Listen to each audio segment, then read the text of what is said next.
Do we have a fantasy star on our hands here, George? Here is the question with Jaden Daniels of the Washington Commanders. A lot of folks went into the fantasy season saying, hey, look, maybe this isn't Anthony Richardson, but it could be the next best thing. I'm here to tell you, I don't know. I'm sort of feeling like Daniels could be better than Anthony Richardson.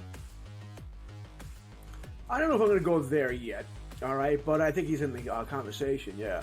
What did we hear at draft time? A lot of people wanted a quarterback who could move. Right? You don't want the guy who's going to take 5-7 steps and throw the football anymore because you want that additional rushing yards. You know, you get 50, 60 yards, that's a touchdown. Right? That's why Josh Allen is so valuable. Lamar Jackson is so valuable. Right? You go up and down. Jalen Hurts. You go up and down here. I think Daniels is going to be a good quarterback. I think Washington got their guy, and he can throw the football too. We know McLaurin's a really good wide receiver.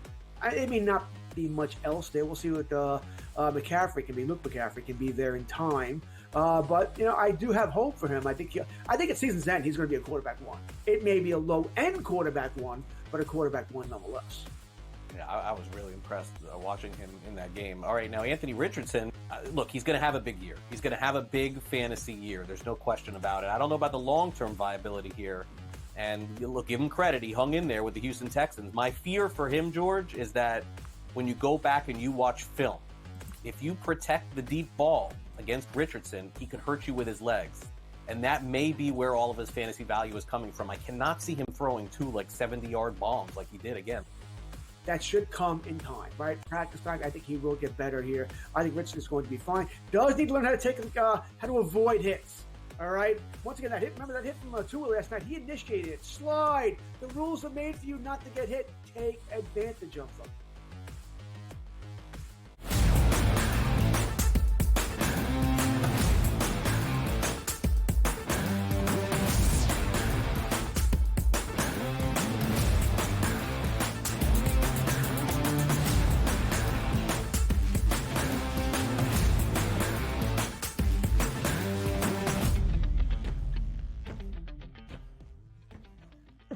Live right here on the early line, we welcome you. Our third and final hour here on this Thursday. He is Donnie right side. I am Ben Stevens. We appreciate your time to kick off week 3 of this 2024 NFL season with Thursday night football as we enjoy it here in this third and final hour. DRS and the PFT crew will be live tonight on NFL Football In-Game Live Game Day. Joe Lisi, Donnie Rightside, and Kevin Walsh taking you through those 3 hours with in-game live bets. We'll look at the pregame odds here in this third and final hour. Some MLB handicaps. Our insider, Craig Mish. I will say, DRS, the first thing we have to hit on with Craig Mish is Craig Kimbrell. And it says Craig cut. It made me think that we were getting rid of Craig Mish. I'm glad that it's not the case. Yeah, tough scene overall. And yes, we do have a busy third hour here. And also the boys will be live in studio tonight. And also Kevin Walsh, who apparently can't make it through a full hour GTD when it's supposed to be 2 hours. Your boy DRS will be coming on at 6:30 to save the day and the ratings to give that perfect lead in until the crew comes in and watches that football game live. So just have to let the people know I am like the life preserver out here. I'm ready to go at any time to save the day. Double duty, triple duty, sextuplet duty, whatever he can do, Donnie Rightside does take over. And he's a commissioner now of the NFL in the injury reports. He's already been a commissioner in many different sports. The guy's schedule is really filling up. Tom Vecchio will join us later in this third hour as well for the prop perspective for Thursday night football. DRS, we love hearing not only from Tom, from Craig, from you and I, but also the public. And I have gone back and I have tracked, and I'm going to keep track of how the public is doing with their best bets throughout this NFL season. Because with the standalone Monday and Thursday primetime games, we often ask the public the same question. What is your best bet? I will have those numbers on the other side as we hear from the people once more in Fade the Public.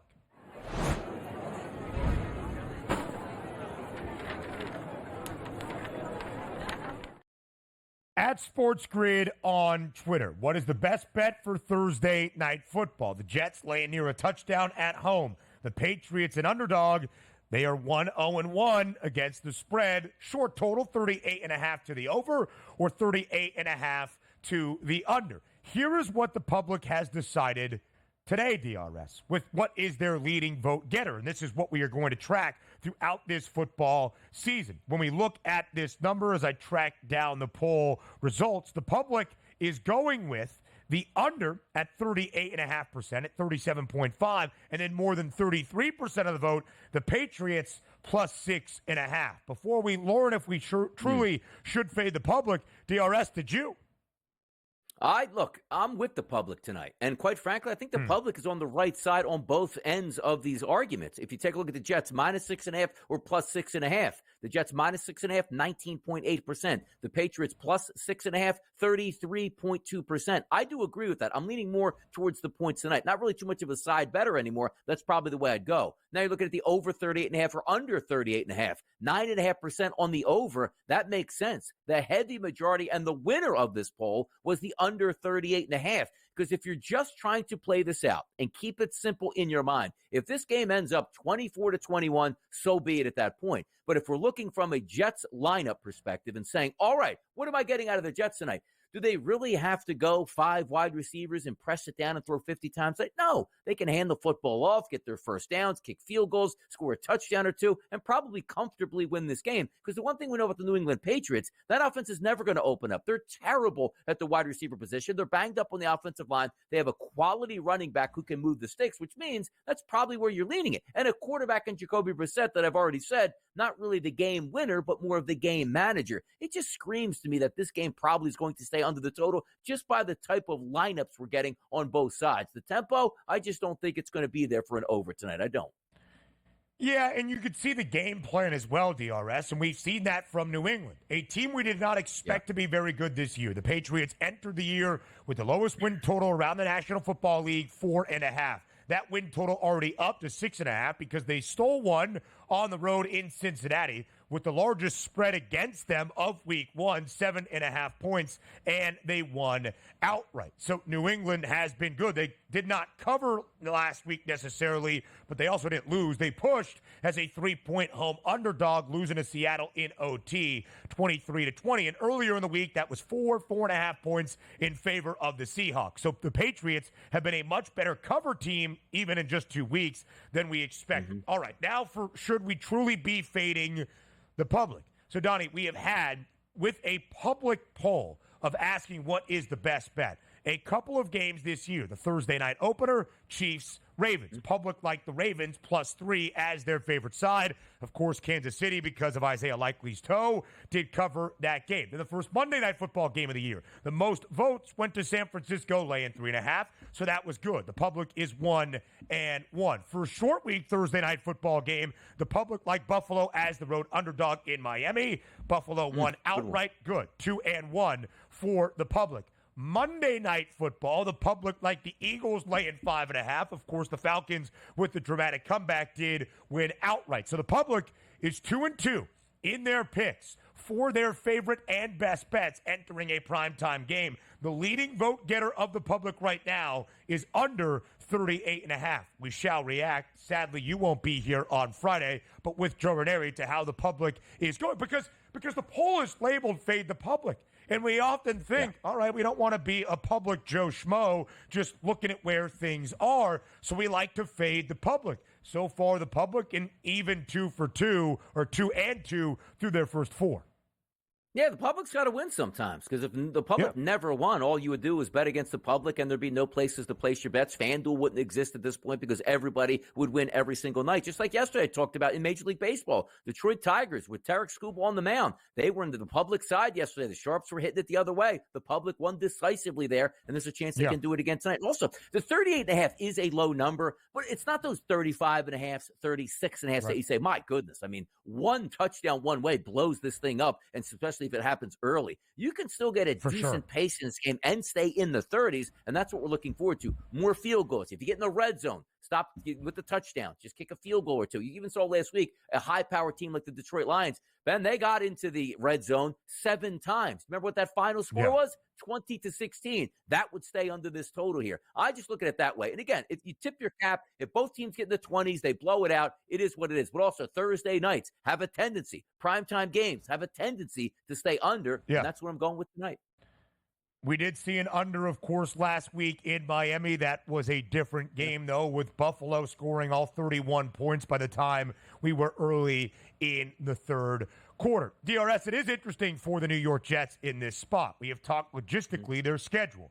Monday Night Football game, week number 1 in Northern California. Fly back across country for a couple of days of practice. A shorter week, not necessarily the short week they see here on the road in Nashville. Here's their first home opener, but it comes on a short week, and they're doing all of this with a 40-year-old quarterback in Aaron Rodgers coming off a torn Achilles. Is that any concern for you, for the Jets trying to cover 6.5? And as you laid out there, it is hard to cover near a touchdown spread when there's not many expected points with a relatively low total at 38.5. It is. The Jets right now, you're in that mode where you're embarrassed week number 1. You just run the right to ship in week number 2, and they did that. It's a Thursday night quick week against a divisional opponent. There's no style points in the NFL. There's no polls that you have to keep up with at this point. You just want to pick up the victory. So if the Jets walk away tonight with a 17-10 win, stays under the total, they barely. That's the way I look at it. I would be surprised, honestly, if it was a double-digit win by either side tonight, which leads you to believe that you're probably going to be taking the points. Maybe if it was a more high-scoring game, there's a lot more chances to score points and sort of extend that lead. I just don't see it tonight. And also, a 6-point lead feels like a 20-point lead maybe tonight. We're just trying to close the game out late, going like the other team I know can't score a touchdown. Let's just try to run this clock out.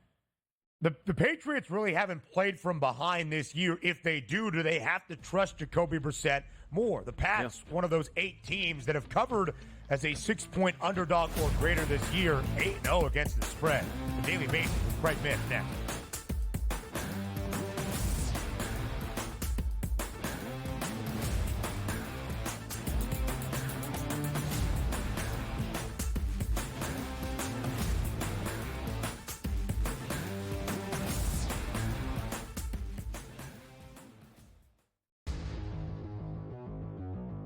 You say this is a smash, I'm going to run out and smash my button while you talk about Ramondre Stevenson. I don't think the Bengals defense is one that you should be fearful of. I think they're middle of the pack.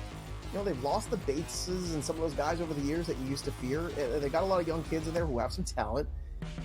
But at the same time here, I do expect Ramondre to be a guy that is going to revert back to what he did a couple years ago. Fantasy Sports Today, only on SportsGrid. Ravens starting their season 0-2, and I mean the numbers and what the market had eyeing this team heading into this season is probably almost up in flames at this point. Their last however many games being down 10 plus points in the fourth quarter, inability to close out, getting picked apart by what is largely considered a below average quarterback with a below average receiving core. Pro Football Today, only on SportsGrid. Everyone had him Rookie of the Year, Offensive Player of the Year, Bears are going to the Super Bowl, Eberflus Coach of the Year. He was terrible. If he's going to be a success, he's got to play within structure as much as possible. I get it. If the pocket breaks down, throw off the platform. That's fine. But within structure, when the play is there to be made, you need to make it, and he didn't do that. Pharrell Coast to Coast, only on SportsGrid. This would have been a bet that I would have lost big on in terms of betting on Trevor Lawrence thus far. Because, Vinny, I thought he was an absolute rock-solid, can't-miss first overall pick. They're underachieving a bit. I mean, I don't think this is the best adjustment team with Doug Peterson. He's not the best adjuster. If everything's kind of falling into place and everyone's executing well and he can just do what they want to do. Newswire, only on SportsGrid.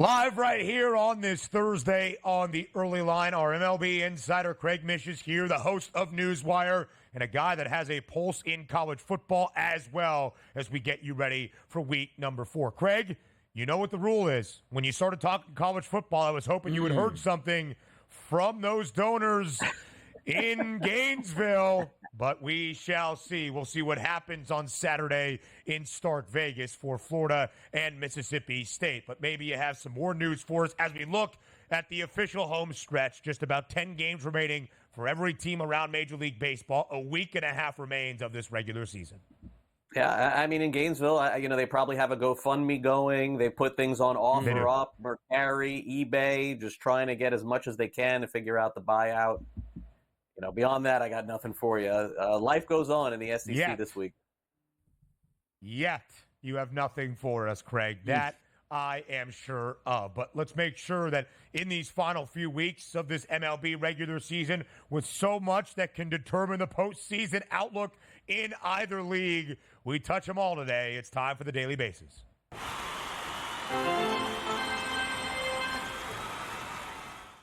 One Craig's thoughts on another. Craig Kimbrell, DFA'd yesterday by the Baltimore Orioles. A disastrous second half for a guy at the back of the bullpen in Baltimore. He was let go yesterday. Craig, you see the caption there. It says, Craig cut. I got very worried when I saw that with a quick skim of the rundown yesterday. Something had been happened to the Daily Basis. I'm glad that is not I'm glad that is not the case. But Craig, for your thoughts on another Craig, what happened in the second half for Kimbrell in Baltimore? I mean, it's what happens to all pitchers at this stage of Kimbrell's career. The Orioles were signed him very smartly, but were forced to use him early and often in a lot of different situations. This was not the plan, of course. They had Felix Bautista as their closer. They brought in Kimbrell to package along with Yennier Cano in the back end. The Orioles didn't do a ton at the deadline, as we've talked about over and over again. So therefore, they handed the ball to Kimbrell way too many times, gave up 6 runs the other day. I think if you look at track record for his career and you compare him to some others, like Trevor Hoffman and Billy Wagner, who I think is going to get in the Hall of Fame in his next try, I think Kimbrell's going to be a Hall of Famer eventually. May not be the first try, second try, third, but eventually I do think he gets in. But I think it's fair to say that it's probably the end of the line from him being effective.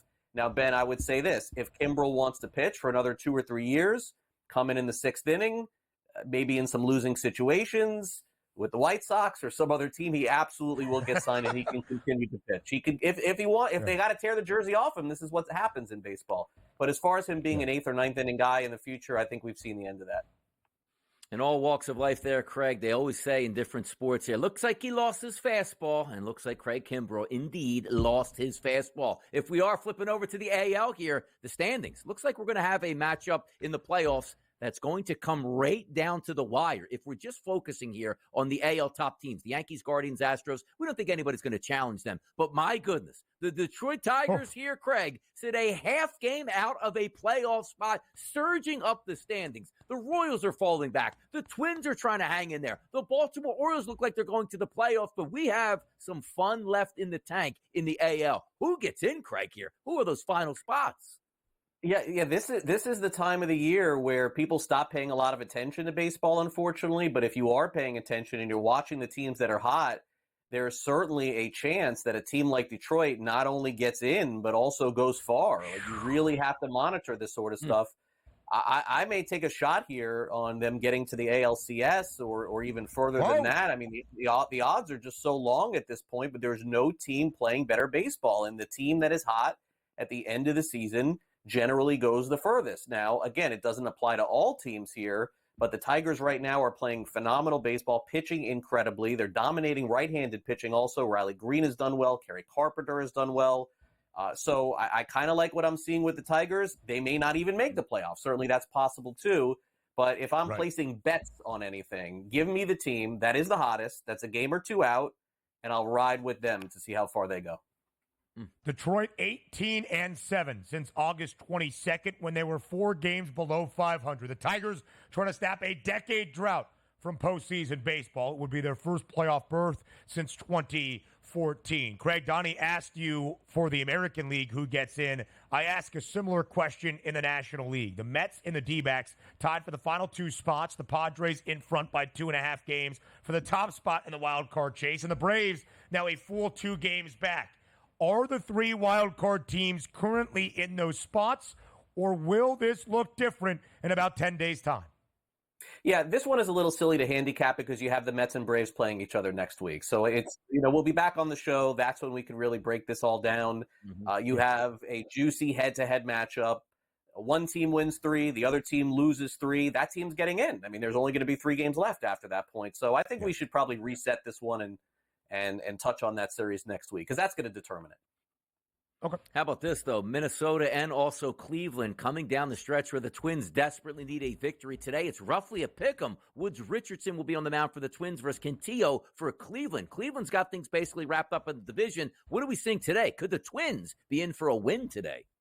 Yeah, I'm not sure. I mean, Cleveland's been great at home. I mean, they've dominated throughout the season. Minnesota's a sub-500 team on the road, and so those things point to that for me.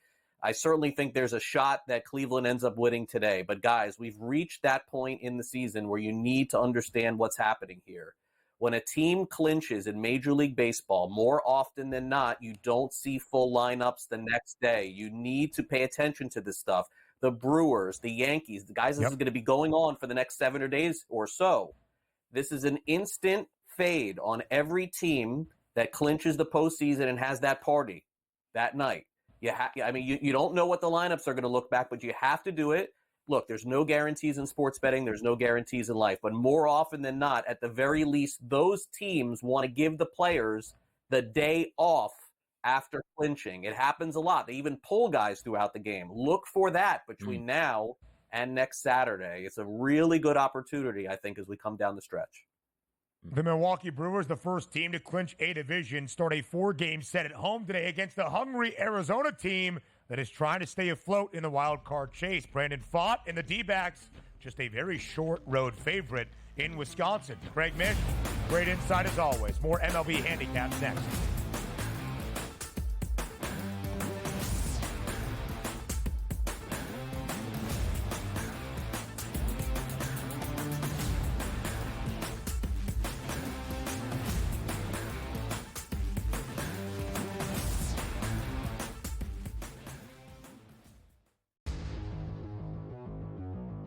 You say this is a smash. I'm going to run out and smash my button while you talk about Ramondre Stevenson. I don't think the Bengals defense is one that you should be fearful of. I think they're middle of the pack. They've lost the Bateses and some of those guys over the years that you used to fear. They got a lot of young kids in there who have some talent. But at the same time here, I do expect Ramondre to be a guy that is going to revert back to what he did a couple years ago. Fantasy sports today, only on SportsGrid. Ravens starting their season 0-2, and I mean the numbers and where the market had eyeing this team heading into this season is probably almost up in flames at this point. Their last however many games being down 10 plus points in the fourth quarter, inability to close out, getting picked apart by what is largely considered a below average quarterback with a below average receiving core. Pro Football Today, only on SportsGrid. Everyone had him rookie of the year, offensive player of the year. Bears are going to the Super Bowl.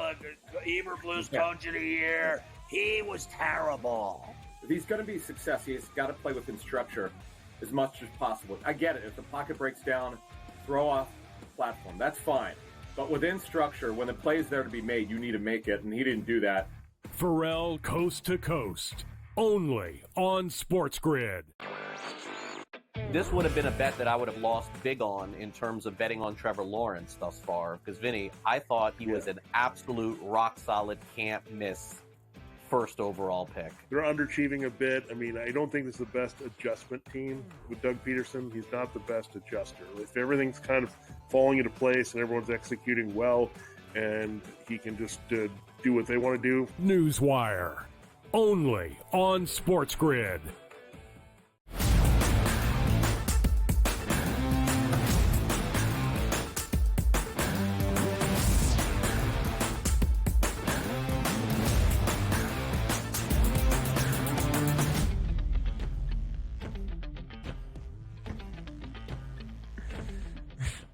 We continue our Major League Baseball breakdowns on this Thursday, a rather large Thursday slate.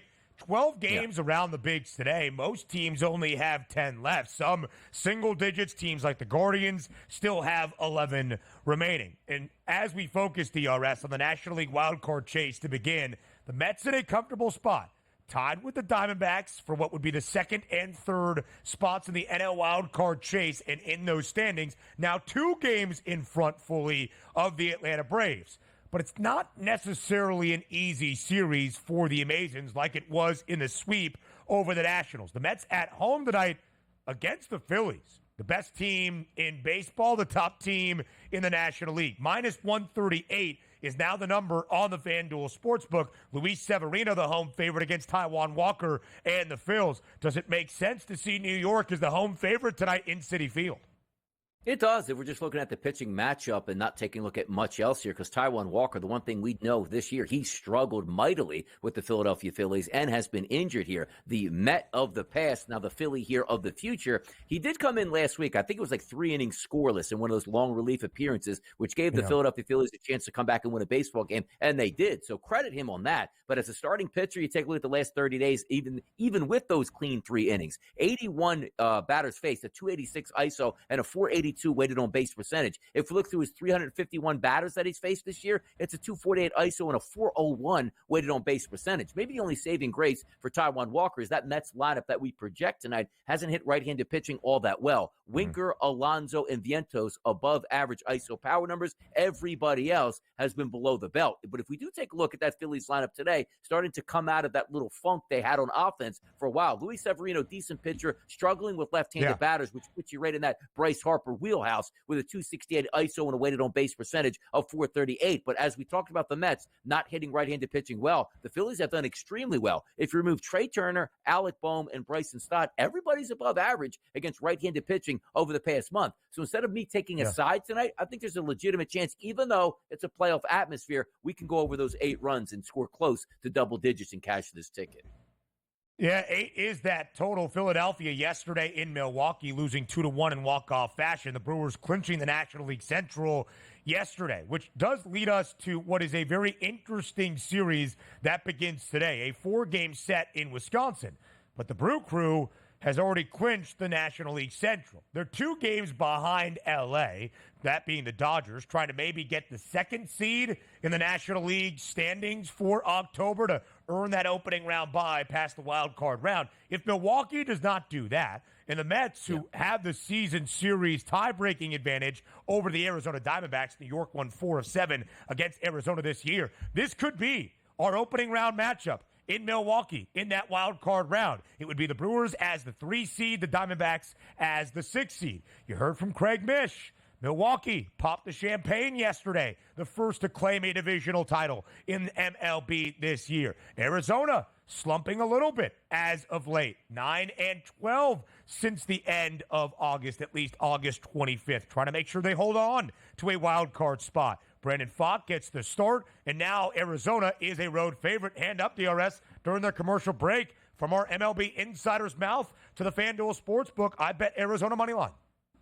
Yeah, and I think Arizona has a really good chance. And also, I think both of these teams have a chance to score some runs against these pitching matchups. So maybe another over, even though we do have a playoff atmosphere. And yes, Milwaukee did clinch, but there's still an eye on the prize of we might be able to chase down the Dodgers and also the Phillies to get one of those buys. If we're taking a look at Tobias Myers here on the mound, he struggled last 30 days, a $190 ISO against and a 346 weighted on base percentage. Take a look at that lineup here tonight that we're anticipating for the Arizona Diamondbacks. Outside of, let's just say, Ketel Marte's 248 weighted on base percentage, along with Jake McCarthy, everybody else is plus and has some really good numbers against right-handed pitching. If we flip it over and say, all right, Milwaukee, not really known for scoring a ton of runs. Brandon Pfaadt will be on the mound. He struggled the past 30 days. And you take a look at Churio, Contreras, Mitchell, and Adames, all elevated ISO and weighted on base percentages here. You see the graphic up there, 8. Typically, you lean towards the under, which I did yesterday in the Phillies-Milwaukee game. But I think these 2 pitchers have the chance to struggle today, and I think we get runs. Let's go over 8 again.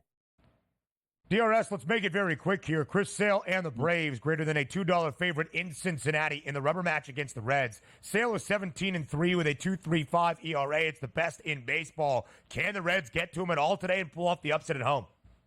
I don't think so. We're looking at maybe an Atlanta Braves team total on top of it. Sale's been nothing short of phenomenal. Also, just forget about Chris Sale being the best pitcher in the National League. If we're looking from a Reds perspective against any lefty, they've really struggled over the past 30 days. The Braves should have a walk-away winner today against the Cincinnati Reds. Sale has not lost a game since the end of June. He has not given up more than 2 earned runs since the start of June. That's 17 starts in a row. Prop perspective next.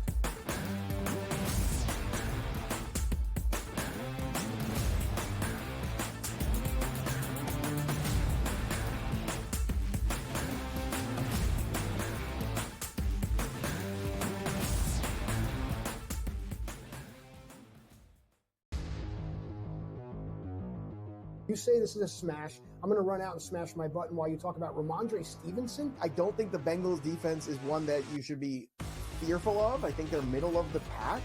They've lost the Bateses and some of those guys over the years that you used to fear. They got a lot of young kids in there who have some talent. But at the same time here, I do expect Ramondre to be a guy that is going to revert back to what he did a couple years ago. Fantasy sports today, only on SportsGrid.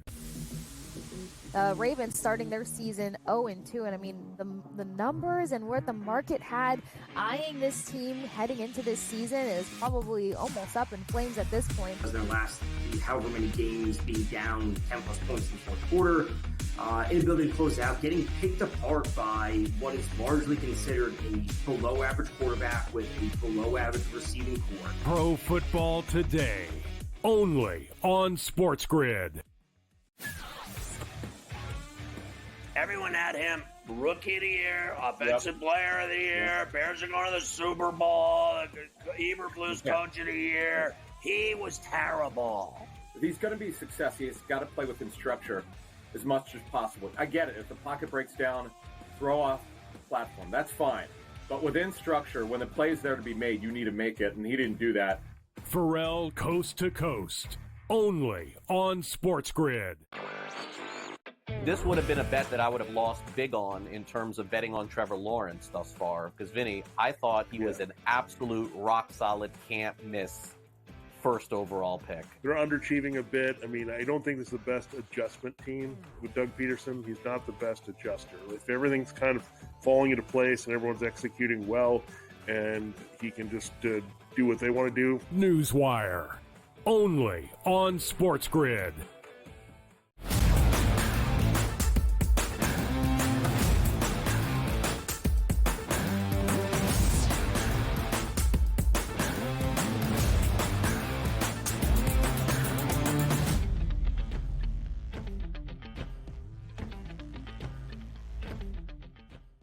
Thursday Night Football kicks off week number 3 of this 2024 NFL regular season. For the prop perspective for TNF, it's SportsGrid's Tom Vecchio, live right here on this Thursday morning on the early line. Vecchio, as always, we appreciate the time. A busy day on the SportsGrid network for you, getting ready for a new week in the National Football League. We appreciate you being here to start off your Thursday on this TEL.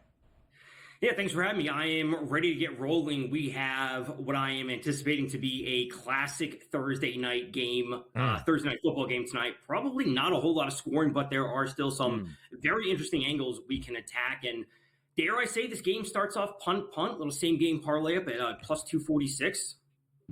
Oh, I love that, Vecchio. I like it coming out with the fire. Yeah. I'm going to go bet that in a second when we take off the 3 box here. But, Vecchio, I love that look. And you mentioned how we might see a limited amount of scoring. 38.5 is the total. Sub 40 for a matchup that also features a 6.5-point spread in favor of New York. Vecchio, from just the handicapping, correlating the number perspective, how difficult is it for the Jets to cover as a near touchdown favorite at home when there's only expected to be about 38, 39 points? Yeah, that's the difficult thing that we kind of have to key in on. It's like if they're expected to cover this spread, that means they're probably going to be scoring a decent amount of points, but we're probably not expecting a decent amount of points for this game overall. And frankly, I think the Patriots are the right side in this. And you know, I spoke to Kevin Walsh the other day. He said that the Pats might be one of the best ATS spread teams this year. And I think that's what they want to do. They want to kind of muck it up. They want to drag teams down and force them to play their style of game, which is not a wide open game. They're going to rely on defense and punts and running the ball. And that's what we're going to see tonight. So I think the Jets win. I am very, very hesitant to say that they will cover. Yeah, we see what that game tempo ends up to be. But if we are looking at some of the quarterback props, then it's certainly with a 38.5, they're not going to be crazy high. And you take a look at Aaron Rodgers at 215.5, Jacoby Brissett at 163.5. What are the expectations for you, Tom, from the quarterback position tonight in the props market? It is very, very modest. If you told me both of these quarterbacks hit the under or just barely touched the over on these props, I wouldn't be surprised at all. I think we are in for, again, a low-scoring game.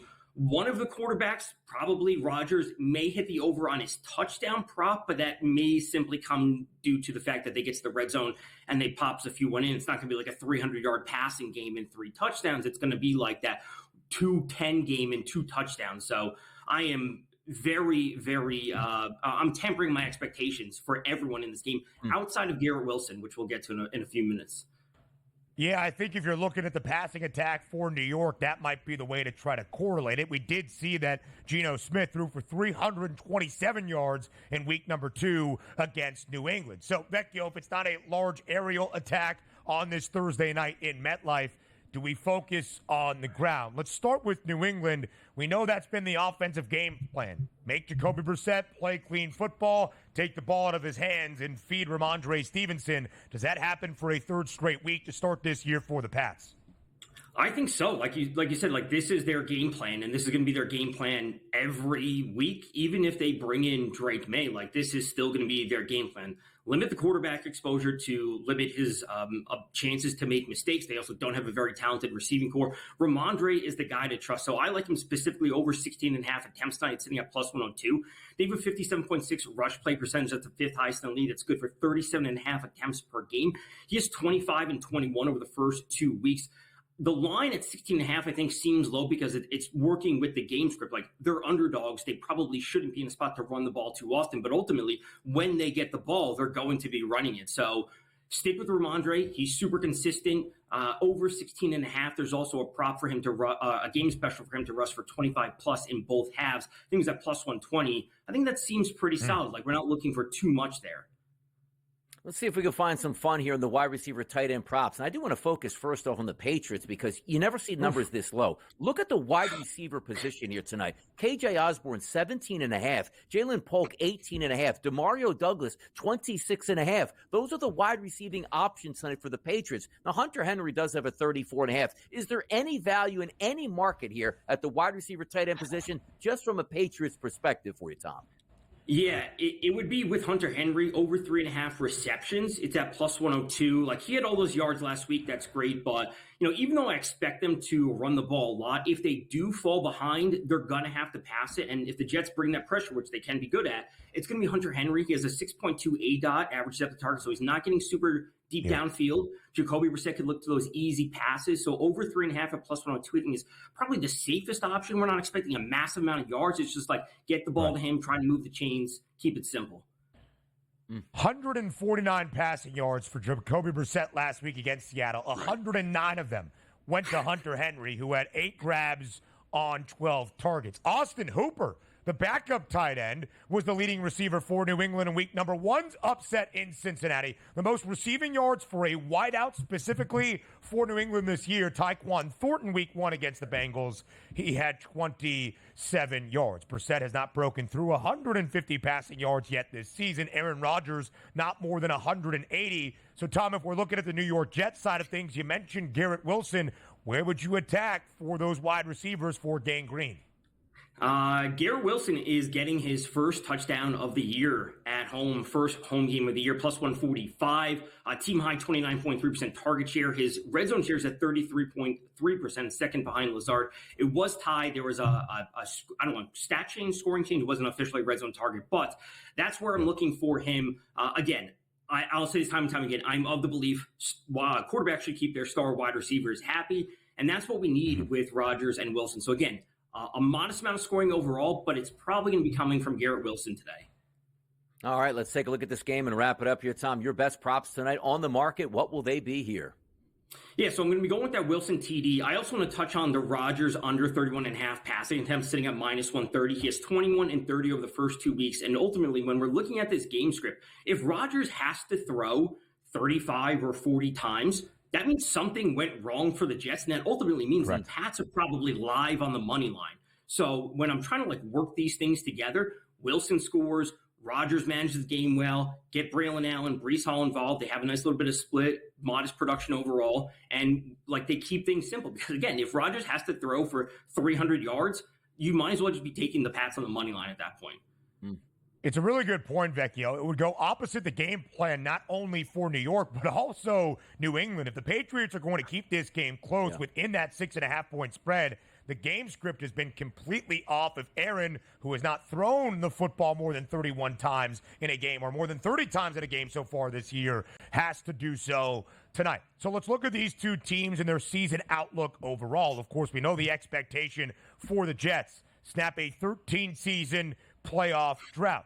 For New England, the Patriots entered the year, Tom, with the lowest win total in the National Football League at only 4.5, already up to 6.5, and they're 1-0-1 against the spread. Who have you learned more about so far through the first 2 weeks of this season?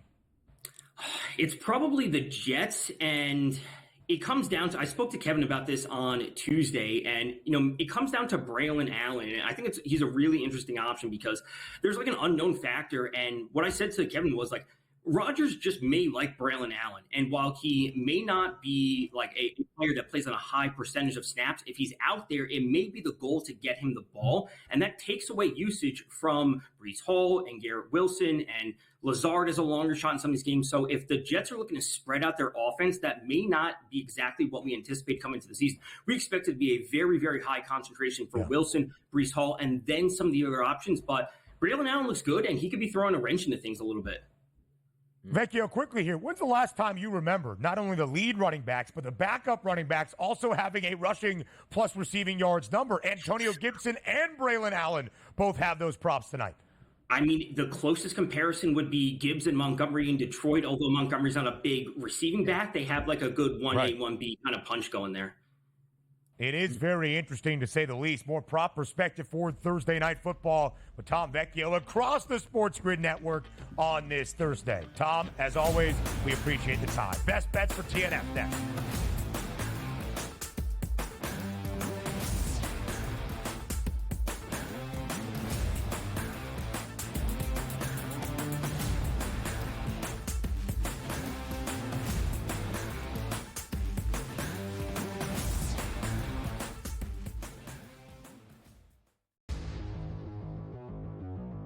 You say this is a smash. I'm going to run out and smash my button while you talk about Ramondre Stevenson. I don't think the Bengals defense is one that you should be fearful of. I think they're middle of the pack. They've lost the Bateses and some of those guys over the years that you used to fear. They got a lot of young kids in there who have some talent. But at the same time here, I do expect Ramondre to be a guy that is going to revert back to what he did a couple years ago. Fantasy Sports Today, only on SportsGrid. Ravens starting their season 0-2, and I mean the numbers and what the market had eyeing this team heading into this season is probably almost up in flames at this point. Their last however many games being down 10 plus points in the fourth quarter, inability to close out, getting picked apart by what is largely considered a below average quarterback with a below average receiving core. Pro Football Today, only on SportsGrid. Everyone had him rookie of the year, offensive player of the year. Bears are going to the Super Bowl. Eberflus coach of the year. He was terrible. If he's going to be successful, he's got to play within structure as much as possible. I get it. If the pocket breaks down, throw off the platform. That's fine. But within structure, when the play is there to be made, you need to make it, and he didn't do that. Pharrell Coast to Coast, only on SportsGrid. This would have been a bet that I would have lost big on in terms of betting on Trevor Lawrence thus far. Because, Vinny, I thought he was an absolute rock-solid, can't-miss first overall pick. They're underachieving a bit. I mean, I don't think this is the best adjustment team with Doug Peterson. He's not the best adjuster. If everything's kind of falling into place and everyone's executing well and he can just do what they want to do. Newswire, only on SportsGrid.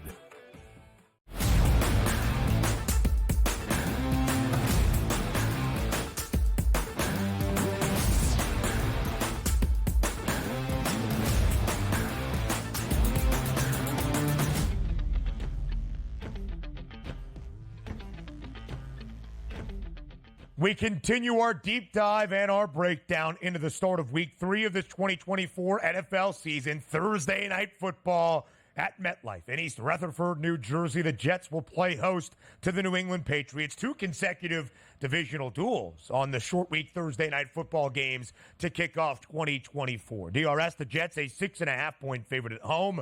The total 38 and a hook. How do you see these numbers as it comes to what the outcome of the game will be tonight on this Thursday? From a side, I actually do lean towards the New England Patriots. Now, granted, it's usually home team or no team for me on Thursdays, but sometimes these are a little bit different, particularly earlier in the season where it's not a long travel plan. Like Boston heading down to, MetLife isn't that long. So it's not stuff like, 3 to 4 hour plane flight that you're going to have to take. So you lose basically a day of working out and getting some stuff in. I do like the under a little bit better at 38.5. Now, having said that, am I going to pull up tonight to the show and be like, I can't wait. I bet the under and the Jets. Probably not more from a prop perspective for me. But if you're asking the opinion, I probably would take the points with the New England Patriots, and also I would bet the under 38.5.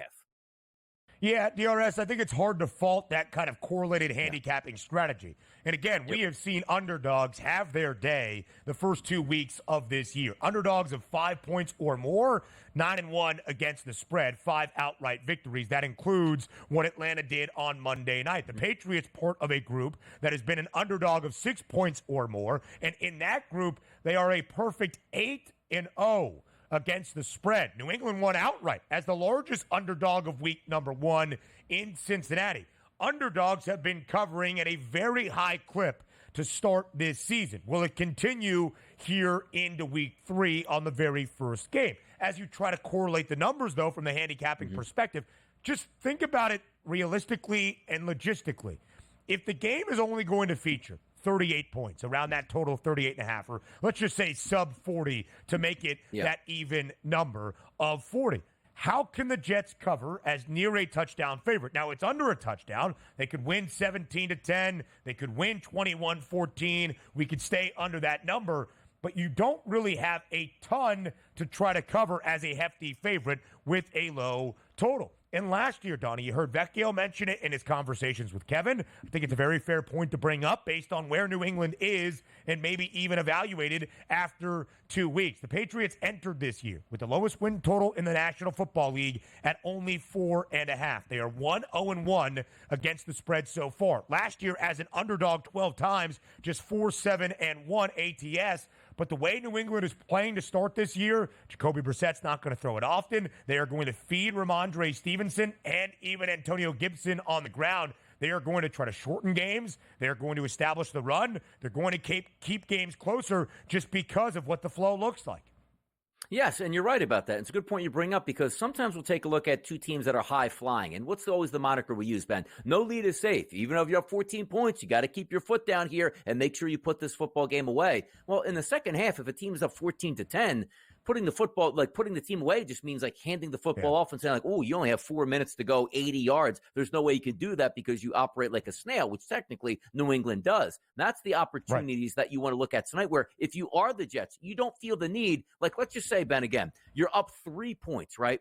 Final drive of the game for you, 6 minutes to go. Your objective, you would love to score a touchdown. But what are you probably going to do? Let's get to the red zone. Let's play comfortable. If we score a touchdown, great. If not, let's make sure we get that field goal and force the New England Patriots to go the length of the field. So let's just say it's 16-10 at that point. What are the odds that if you only scored 1 touchdown right in that game, that with 2 minutes to go, you're going to be able to go 80 yards the length of the field with Jacoby Brissett and those wide receivers? I don't think that's going to happen. So I just think from an aggressiveness point, yes, the Jets want to score. Of course they want to score points. They'd love to score 35 points. We have to understand, hey, guys, we can win this game if we just get to 20 points, which means New England's probably not going to get shut out and they'll be in the ball game. But the question is going to be, can you actually get that drive when you need it at the end of the game, whether it's to stay from within double digits from 10 to 7 points or score a touchdown late, even if it doesn't mean anything, you have the ability to move the football. I don't know if New England has the ability to do that. So I do think it's going to be a closer game. And the tempo, I just don't think it's going to be there tonight. And the Patriots really haven't played from behind this year. They led early in Cincinnati, dictated the pace. It was back and forth, but they had an early lead in the opening half last week in their home debut against Seattle. They got to dictate the pace. So let's get to the props. Jacoby Brissett has not been tasked this year with having to air it out to throw for 250, 275. In fact, he hasn't thrown for more than 150 so far this season. His passing yards prop tonight reflects that. For Aaron Rodgers, his number is 212 and a hook. but he hasn't thrown for more than 180 so far this year, just 30 attempts at its most through 2 games, and that was last week in Tennessee. What do you expect the quarterback play to look like on this Thursday? Non-explosive, and that's the terminology I'm going to use. Like Jacoby, 163 yards as a professional football player, as a quarterback, is ridiculous. You should be approaching that like by halftime, theoretically, not the entire game. And also for a game that you're supposed to be losing, you would think that if he has, 100 yards at the half, which isn't that great, he should easily hit that number because you have to be throwing in the fourth quarter. But let's just line those passing numbers up and forget about the actual yardage. Look at the touchdowns, 1.5. Let's just say the numbers were even, right? Both of those bets at a plus 100. What would you rather take? Aaron Rodgers to throw 2 or Jacoby Brissett to throw 1? I'd actually still go with Aaron Rodgers. Even again, he could throw 1 less touchdown Brissett at the same plus 100 price. I still don't trust that offense to move the football with those wide receivers. I just don't. Over 1.5 for Aaron Rodgers is plus 120. He did throw 2 last week, each to a running back, Breece Hall and Braylon Allen. As you look at some other props, DRS, for Thursday Night Football, what other areas will you have pregame as you sweat it out on NFL football in-game live game day throughout the game? It's a really tough one because I see the numbers on the running backs for both sides, the starters. Ramondre Stevenson, you're going to put him in the mid-60s. What is their game plan? Keep it close, run the football. You figure, Ben, he's going to get close to 20 touchdowns, which I don't care how bad your offensive line is or how bad your defense is. If you're going to give me, let's just say, 18 carries, I better be getting 65 yards to cash that ticket. But also from the other side, I know it's really expensive. Like Breece Hall's a minus 170. He's going to get the first looks in the red zone. He has the chance to catch a pass out of the backfield. But a minus 170 with a total of 38.5, it doesn't even compute in my mind. These numbers are wacky tonight. We're going to have to take the afternoon to really analyze what makes sense tonight. Garrett Wilson has yet to find the end zone this year. Love Vecchio's looking plus 145. By the way, to get 2 punts to start the night for both teams, plus 238. DRS, I'll miss you. Have a great weekend. Have a great time tonight, and enjoy the money line. More of the early line up next.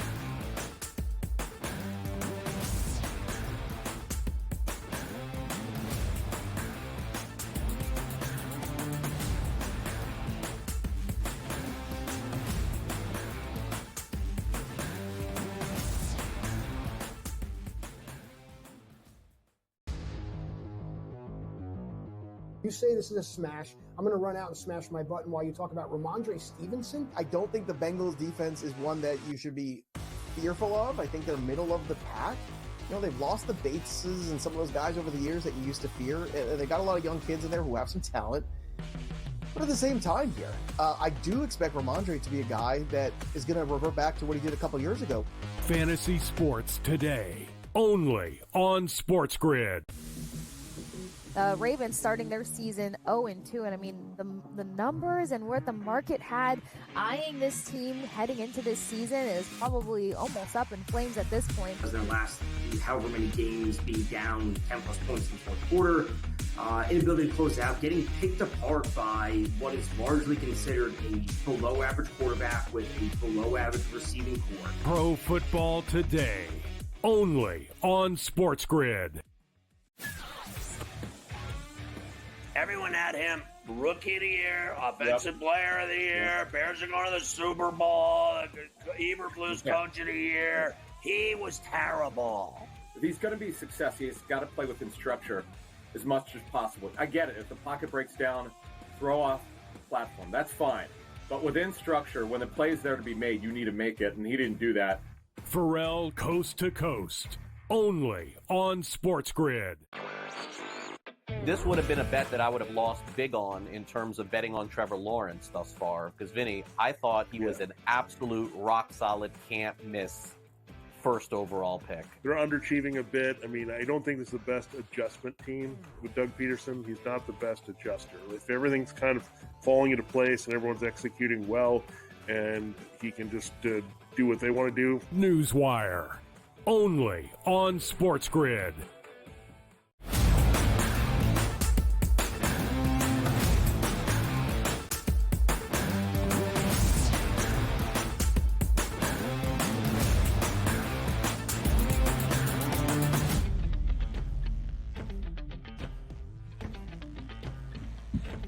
Tonight begins week 3 of this 2024 NFL season and week 4 of this college football season in 2024 as well. We'll talk the Heisman Trophy odds in just a moment, but enjoy the views tonight if you're tuning in on ESPN in Boone, North Carolina, inside Kid Brewer Stadium as we start to get closer and closer to fall for a Sun Belt showdown between South Alabama and App State. The Mountaineers a 7.5-point favorite tonight against the Jags at home. South Alabama last week scored 83, 87, whatever the number ended up being against Northwestern State. So some people might look at South Alabama and say, ooh, this game's going to be close. App State got bum-rushed by Clemson week 2 when a lot of people, myself included, thought the game would be closer than a 3-score spread. I do like App State winning by double digits tonight. South Alabama going through a lot of changes as that coaching staff looks a lot different. Their head coach, Kane Womack, from the last few years,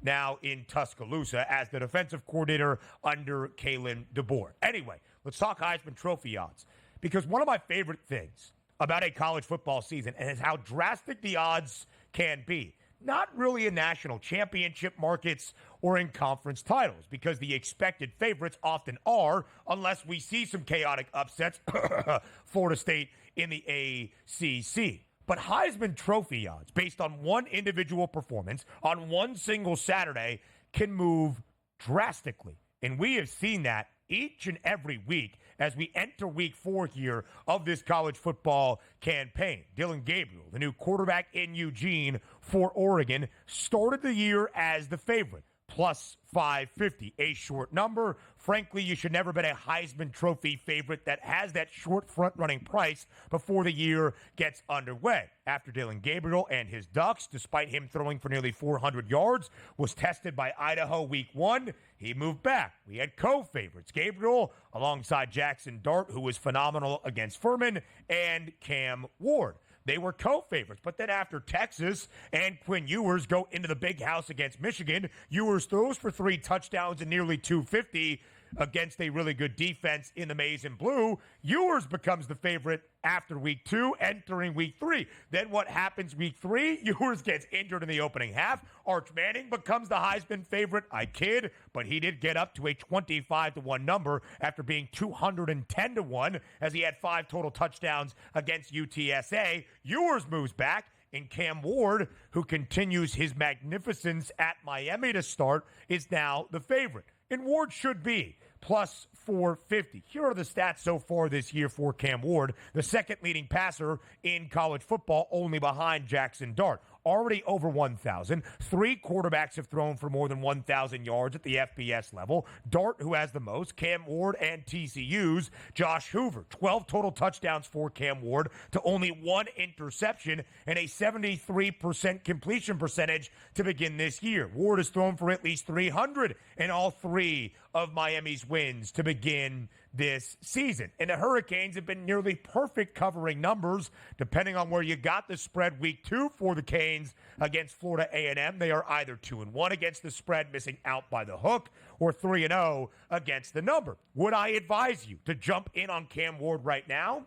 Maybe so. Again, I don't believe in betting Heisman favorites, because if this season has told us anything, Ward might have the 5th best price by the time we get to next week. Quinn Ewers, for instance, has dropped back to 20-1. By the way, we're not sure who's going to start this week against ULM.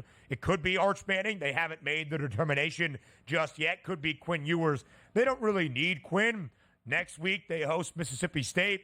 Toledo went in to start Vegas and knocked off the Bulldogs. Then they have a bye week, and then that's where Texas's schedule ramps up. Red River rivalry in Dallas against Oklahoma, week following against Georgia. All to say, we might not see Quinn Ewers for the next few weeks, so maybe Arch Manning's number at 28-1 grows shorter. I will recommend 2 names in the Heisman Trophy market at this moment.